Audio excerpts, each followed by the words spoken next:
How do the New Orleans Pelicans stack up to other teams in the Western Conference? What tier would you put them in? Let's take a look in today's episode of Locked On Pelicans, LETSGO.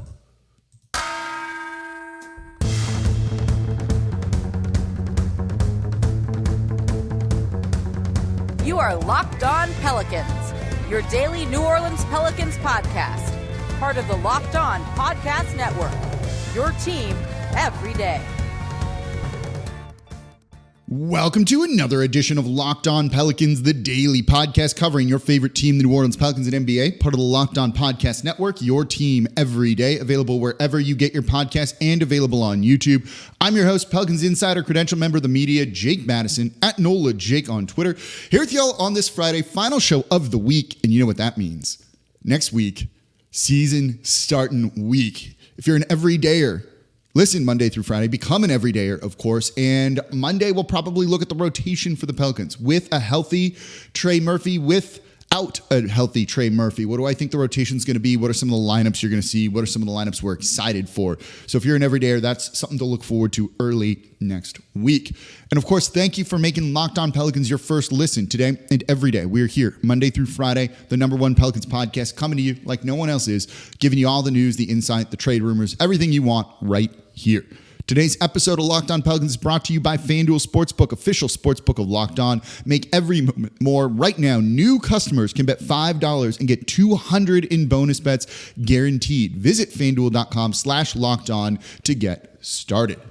So we're going to jump right into it because we've got kind of a jam-packed show here when it comes to looking at every team, even if it's just briefly, in the Western Conference and where the Pelicans stack up. I see like three tiers. You could stratify these even more, but let's just keep it easy here. There's three tiers. There's that top tier of like true contenders, a packed middle tier, and then just bottom feeders that aren't really going to be sniffing around, maybe at best the play-in tournament. So let's look at the top three teams in the West, in my opinion, here, and let me know what you think in the comments down below on YouTube. I see it as Denver, the Suns, and the Memphis Grizzlies. You know, you could put them almost in any order. And yeah, I even put the Grizzlies in there without Ja Morant for the first 25 games. So let's start with Denver. It's the reigning champions. They have the best player in the league in Nikola Jokic, who should have probably been the MVP of last season, but because he didn't have the postseason success, no one wanted to give that to him. But they did get a little worse. They lost some of the guys that, they really could have used, and I think that's going to be a slight part of the problem for them with going into this season. But you know what? Your main guys are going to be the guys that really carry you, and while losing Bruce Brown hurts them, certainly, they're still a very talented team with a lot of just guys on there that are going to be totally okay and help them win games. And if they stay healthy, and they have for a while, Nikola Jokic is kind of like the epitome of health, they're going to be right up there. But they're beatable. You saw New Orleans play them tough last year. But I do think this is still a hard matchup for the Pelicans. Jamal Murray being fully healthy, you can use a guy like Herb Jones on him. But what do you do about Nikola Jokic? And that's what it comes down to. For whatever reason, Billy Hernangomez played well against Jokic, whereas Jonas Valanciunas wouldn't. Can Cody Zeller be the answer to that? Can Larry Nance Jr. be the answer to that? Not so sure. I think when you look at New Orleans kind of matching up with them, like I feel actually kind of worse about this matchup than I would have, say, last year. The one thing I think New Orleans can do here, and they can win this game, they can win against any team certainly, is Zion at the 5. And does that create real big problems for Jokic? Does that maybe mean that he gets in foul trouble, even though they're probably putting a guy like Michael Porter Jr. or Aaron Gordon even on Zion Williamson there? Probably more Aaron Gordon and then like Jokic helping out with stuff. That's, I think New Orleans can have an advantage. This game would be a shootout. They would need to really get out there and score. So hopefully the offense gets better. I think this is a tough matchup for them. Same for the Phoenix Suns. The Phoenix Suns are good. They have a little bit more of an proven winner of a head coach, I think, now in Frank Vogel than they've had in the past. And look, I like Monty Williams, but clearly there were some issues there. And they just added more talent, right? Eric Gordon off the bench makes them deeper. Bradley Beal there, Kevin Durant. You still have Devin Booker, of course. That is so much like firepower and depth, right? Watanabe was a nice little signing for them. Grayson Allen makes a lot of sense for them. Even with kind of a glaring hole at center because Yusuf Nurkic is not good, everywhere else is a problem with the scorers that they have. Again, it's going to be a shootout. The West is absolutely stacked. This one, I don't know if there's an answer to. This is why I look at this. And again, the Pelicans can win. We had fun with those games in the Smoothie King Center last year, but that was December before they traded for Kevin Durant. This team, if they get it all together, it becomes kind of scary. On paper, they might be the second best team in the league. I think you can maybe make the claim third, something like that. There's so much talent there, much more depth because players want to go there and sign with them, that they're going to be tough. And I don't know if, they're better than the Pelicans are. Pelicans can win, certainly, but you're going to need kind of heroic performances from Brandon Ingram like in the playoffs a couple of years ago. But now they have more depth there. They have better players there overall. I don't know if this is going to be a team that New Orleans is going to end up beating or being better than, and I really don't think so. The final one here in this tier, though, which I think is maybe the most interesting to look at, and this is who New Orleans plays on opening night, are the Memphis Grizzlies. They've made some changes to their roster. They kind of feel like they're going for it a little bit. They still have picks where they could really, really go for it.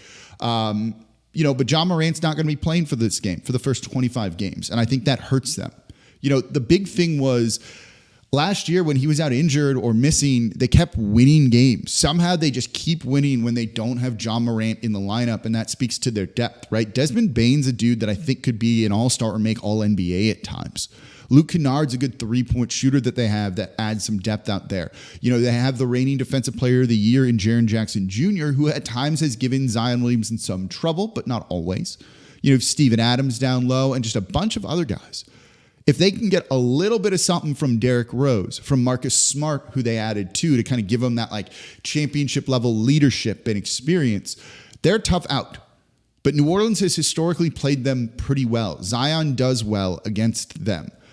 That's what you need to see. If Zion can get Jaren Jackson Jr. in foul trouble, and he makes some bad fouls. With Team USA, I didn't love him at times because he just kept making dumb fouls, and that hurt them.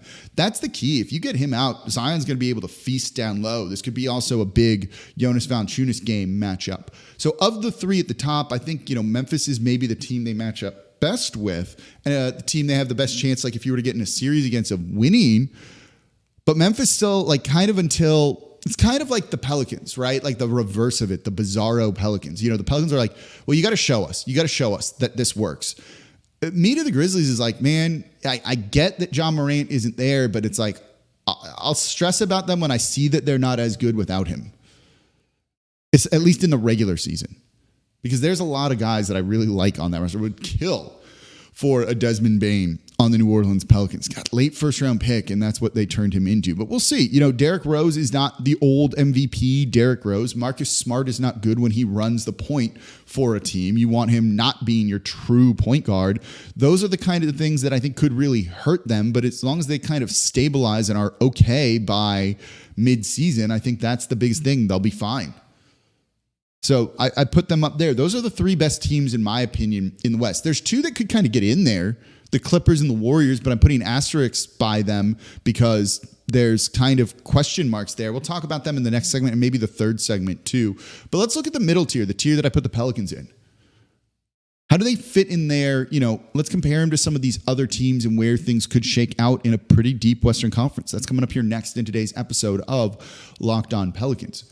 Speaking of opening night and the Pelicans playing the Memphis Grizzlies, if you want to get in on that action, Pelicans are 2.5-point underdogs right now. You can snap into it with FanDuel, America's #1 sportsbook. And if you've never used FanDuel, right now is a great time because new customers get $200 in bonus bets guaranteed. All you have to do is place a $5 bet. Place a $5 wager on the Pelicans, plus 2.5, getting points. No John Morant. They've played that team well. Might win that one. And if you don't, that's okay too, because you still get $200 in bonus bets, win or lose. So if you've been thinking about joining, no better time. The app is super easy to use, and there's a wide range of betting options, spreads, player props, over-unders, NBA futures. If you want to get in on the Pelicans win total, you can do that as well. So visit FanDuel.com/LockedOn and kick off the NFL season and the NBA season. FanDuel, official partner of the NFL. Again, that is FanDuel.com/LockedOn. And thank you for making Locked On Pelicans your first listen today and every day. We are here Monday through Friday for y'all, breaking down everything you want to know about this team, the #1 Pelicans podcast. Subscribe and follow along on YouTube as well. If you want to support the channel, become an everydayer. Listen Monday through Friday.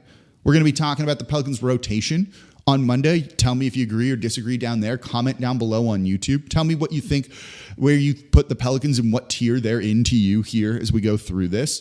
Or do you have your tiers differently? Let me know. Rank the Western Conference for me in the comments down below. And if you want to go above and beyond and support Locked On Pelicans, become a Locked On Pelicans insider. You can text me. I can text you right back. The link is in the description down below. I'm going to share exclusive trade rumors, things like that. Everything I hear is going to go in there first and foremost and probably won't get shared anywhere else. And if you just have questions or you want to share your thoughts with me, best way to interact with me, get to know you better, get to know me better. I've been enjoying the group that we have so far. It's been a lot of fun. So sign up, $4.99 a month, but you can always cancel and you get a 14-day free trial. So we're going to have to probably put this group into next segment too, in the third one here, because I don't know if we're going to be able to get through all of this and kind of like stick to time. So the mid tier in the West is packed. So here are the teams that I think are in this middle tier, and I put the Pelicans in this group. The Kings, the Clippers, the Warriors, the Lakers, the Timberwolves, the Thunder, the Mavs. Let's hold off on the Clippers and Warriors, and even maybe the Lakers a little bit for the next segment, I think, and focus on some of these other ones here. Let's start with the Kings, 3rd seed in the West last year. New Orleans played them pretty well, though, I thought. You know, that's a team that plays no defense, gets out there and just runs and tries to score. New Orleans, with a good defense, can slow them down when you're turning them over, and you just get easy transition opportunities because they don't have anyone that can get back and really defend with the style of play that they have. I also think their record last year was elevated because they were the healthiest team in the league. Injuries are always the great equalizer when it comes to any sport, but particularly in the NBA. I don't know if they're going to be that healthy again, and we're not wishing injuries on anyone, of course, but it's unlikely that they stay as healthy as they did. I also think there's maybe some long-term concerns, at least when it comes to the postseason, of how Domantas Sabonis and how effective he can be. So I don't know if they're going to have kind of the same kind of year. There's more game film on them now. You kind of see their offense, which is good.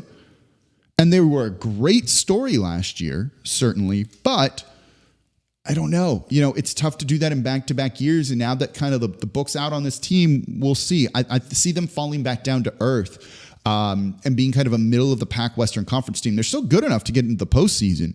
But, man, a little bit of injury unluck, I guess, that changes kind of the dynamics of everything here. Look at the Timberwolves, too. You know, that's an interesting team. There's a lot of, there's talent there. Karl Anthony Towns is good. You know, Rudy Gobert is overpaid. They gave up too much for him, but he's a good player. But they were a play-in tournament team last year.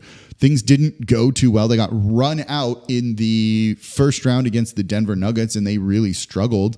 And you know, their offense wasn't great. Their defense was okay. You know, long-term questions about Rudy Gobert and Karl Anthony Towns with all of that. These are the type of things that make me kind of worried. You know, they lost D'Angelo Russell. Is that good? Is that bad for them? I'm not really sure.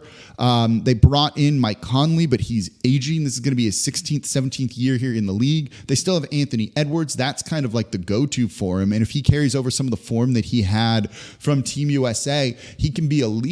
But does everything else really work around him, or is that just like a combustible situation? They're going to be good. They're going to be in the playoff mix. I just look at them and I wonder, like, how good are they truly going to be? And that's kind of my big question. You know, there's not a ton of depth there, I don't think, right? I like Naz Reid as much as the next person, but when Nickeil Alexander-Walker is your like 7th or 8th man, kind of, that doesn't scream like great things to me with some of the players that they have on that team. So they are a team that I think is good, but just like not that good when I kind of look at them. You know, the Thunder are in this mix too. They're young and up and coming. I think they're the ones that make maybe the biggest leap this year. Shai Gilgeous-Alexander is fantastic. Chet Holmgren is in the mix, and he is a very unique big man that is going to be in the running for Rookie of the Year. I actually bet on him to win Rookie of the Year on FanDuel on one of the futures. So I like them. You know, it feels like if a team's going to make a big move, it would be them. They have they have 15 first-round picks and 22 second-round picks over the next 7 drafts. That's a lot. So I like this team a lot. I'm a big fan of Shai Gilgeous-Alexander, certainly. I like Josh Giddey. I like a lot of the other complementary pieces that they have as well. They're missing one thing, but they're solidly in this tier, and it feels like they're finally trying to win. They're going to be a tough team, just that young team that can score you with an elite guy that can get 40 points. For the Kings, the Timberwolves, the Thunder, I think New Orleans can beat all of those. That's kind of about the Pelicans level. Maybe you could put the Pelicans above some of those teams, I think, as well. The Mavericks, I think, are in this tier, but on the lower end just because we don't know. Luka Doncic, Kyrie Irving, they didn't make the playoffs last year. They deliberately tanked, got fined kind of for all of that stuff too. But it still feels like, I don't know, do you trust this team a ton? And I can't say that I do. They added Grant Williams, which I thought was a good move this offseason, but they're really lacking an elite big man. They drafted Derek Lively II out of Duke, a guy I liked, but how much is he going to contribute on opening night and be the type of guy that they need? Tim Hardaway Jr. is still a slightly awkward fit, I think, on that roster and overpaid. So they have some of these other nice players. Seth Curry's nice. Seth Curry is nice. Omax Prosper is nice. Josh Green's okay. Maxi Kleber is fine off the bench, but they're just missing a piece or two, and I just don't love the roster. And maybe that's just also me not really truly liking Kyrie Irving and his fit anywhere. And then there's the Los Angeles Lakers. I think you could lump them in with with the Clippers and the Golden State Warriors, because this kind of comes down to health, right? The reason we're not talking about the Clippers here right now is because the shrug emoji. I don't know. If they all play a whole season and develop some chemistry, they're probably good, but they don't do that, right? It's kind of weird. So, you have LeBron James, you have Anthony Davis, Austin Reeves is there. He's a little overpaid. Rui Hachimura is good for them, but he's not an elite player by any means. They brought D'Angelo Russell in. That's not the worst thing that they could have done just to give them another guy. They added Christian Wood on a vet minimum or whatever it was. Jared Vanderbilt's still there. Some of these guys are good. There's some depth there, but also some of those guys are unplayable in the postseason. And all it takes is one injury to Anthony Davis or LeBron James, and this team is in a whole lot of trouble. We don't even need to get started on Jackson Hayes and all of that stuff. If they're healthy, they're a good team. It's similar to the Pelicans. If they're healthy, they're good, right? But they're firmly in this mix is I don't find them elite, but I don't think they're that bad truly. They're going to be competitive, but if AD misses 30 games, LeBron James misses 30 games, something like that, yeah, that's a problem. Health being the big equalizer. Otherwise, they're a good team that I don't think is going to win the NBA Finals, is kind of how I view the Los Angeles Lakers. So coming up next, let's talk about the two teams I didn't mention, the Clippers and the Golden State Warriors, because I think they're interesting teams to look at, as well as some of the bottom feeders here in the Western Conference as well. So that's coming up here next in today's episode of Locked On Pelicans. Right now, though, we're going to talk about Jase Medical, because you need to know this. You need to know this. We live in South Louisiana where there are hurricanes. You evacuate. You have to have a plan, and that means having your medications readily available too.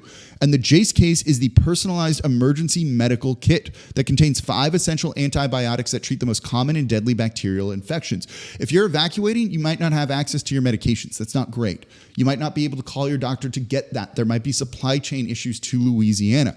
It can be scary.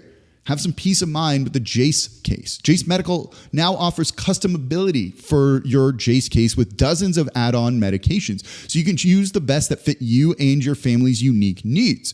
Jase is continually working to expand their medication offerings. In those most recent efforts, they added ivermectin as an option to the Jase case as well. You can also buy a gift card so that your family members can customize the Jase case for themselves as well. So be smart, be prepared, especially in South Louisiana. Go to jasemedical.com, enter code LOCKEDON at checkout for a $20 discount on your order. That's code LOCKEDON at jasemedical.com, JASE medical.com.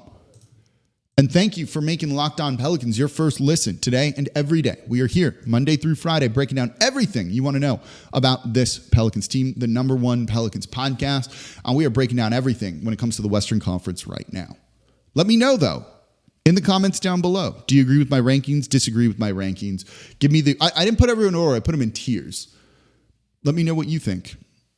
Do you have a different tier? Is there a fourth tier? There should be something like that. Where do you put the Pelicans when it comes to this? Try and be as objective as possible. But or if you want to just be a homer and say they're number one, that's cool too. I dig that. I like the optimism here.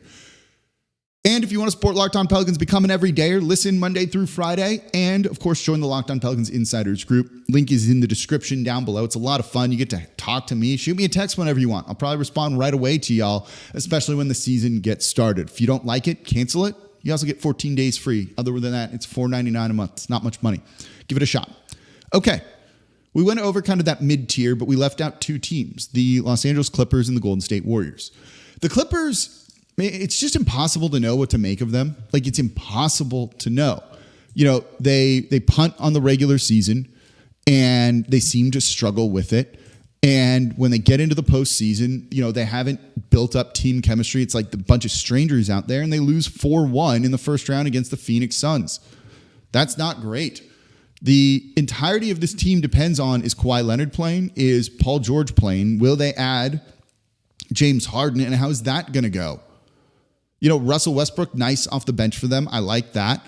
But overall, like, and they have depth. They got Robert Covington. They have Bones Highland, right? There's a couple of other guys that I like on this team that I think can do some good things. But it comes down to star players playing. And do they have those guys doing that? And I'm not entirely sure. You know, the Pelicans beat him in the play-in tournament 2 years ago because Paul George didn't play. It was due to COVID, but kind of speaks to it, right? You know, last year they looked like shells of themselves and guys who didn't like know each other at all. They have to take the regular season seriously. If they don't, I think that's like a big part of the problem for them. And I don't know if they will or not, right? Kawhi Leonard didn't really play in the postseason, only played in 2 of those games for them with everything. So it's just super weird. Paul George didn't play in any of them, right? He was out the entirety of that series. They have to stay healthy. I don't know if they will. And we've seen New Orleans do well against them, particularly if one of those guys is missing, whether it's Herb Jones giving Paul George trouble or Kawhi Leonard trouble. The Pelicans match up well with them. I like Zubac down low, but he's not an elite center by any means, and New Orleans can take advantage of that with, you know, their strengths. The other team here that I left out is the Golden State Warriors. You know, a lot of this comes down to, we got to see it first from them. They added Chris Paul to this. Is he starting? Is he coming off the bench? I'm not sure. You know, they're tough for New Orleans when everyone's playing because of the three-point shooting, and it becomes simply a math issue for the Pelicans. If they're making threes and the Pelicans aren't making threes or aren't taking enough to keep up, they're making three-pointers, the Pelicans are making 2, that difference grows, right? Like that matters into this sort of thing. Math is a factor into the NBA and all of that. So I don't know yet. You know, they could, and, you know, given that Steph Curry and Klay Thompson haven't played in New Orleans in a number of years now, you know, New Orleans can catch them at the right time, and we've seen injuries to all of those guys. Chris Paul can't hold up for a whole season either. You know, Draymond Green slowing down a little bit.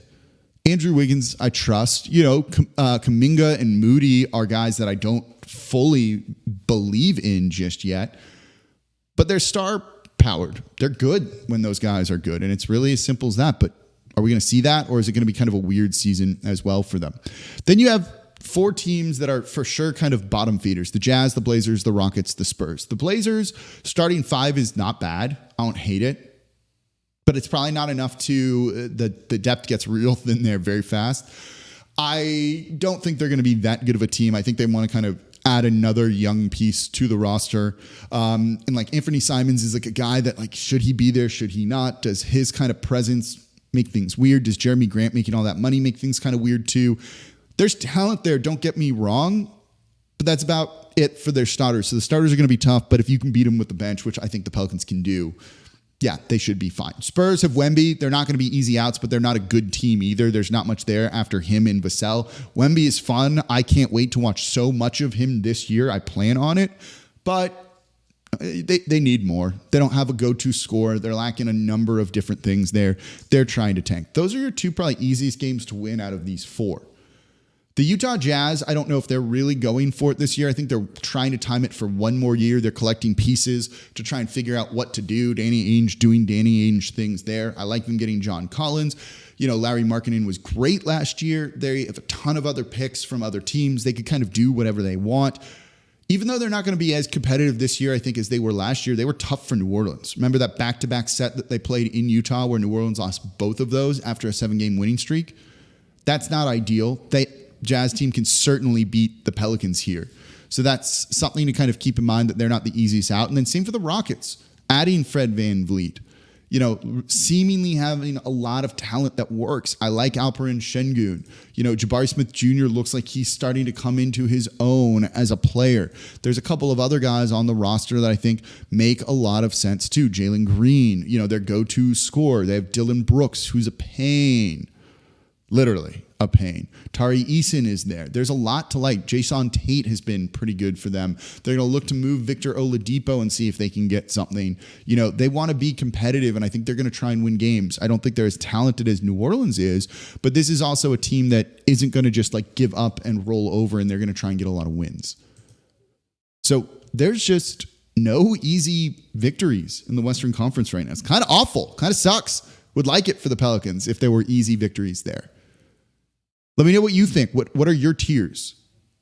Do you have the same top three as me? Is there another team in there? Where do you think the Pelicans kind of fall in that mid-tier pack? I think they're kind of right in that group with all of them, and we'll see how it all shakes out. And it's going to start shaking out soon because season starts next week. We'll look at rotations on Monday. A couple of big things we need to see from the Pelicans on Tuesday. Game preview Wednesday. Wednesday night, we're going to go live right after the game like we've done for the preseason games. We'll do that. Home opener over the weekend. Basketball's back, y'all. Thanks for making Locked On Pelicans part of it. Thank you for listening to Locked On Pelicans, part of the Locked On Podcast Network, your team every day. As always, I'm your host, Jake Madison, at NOLA Jake on Twitter, and I'll be back with y'all on Monday.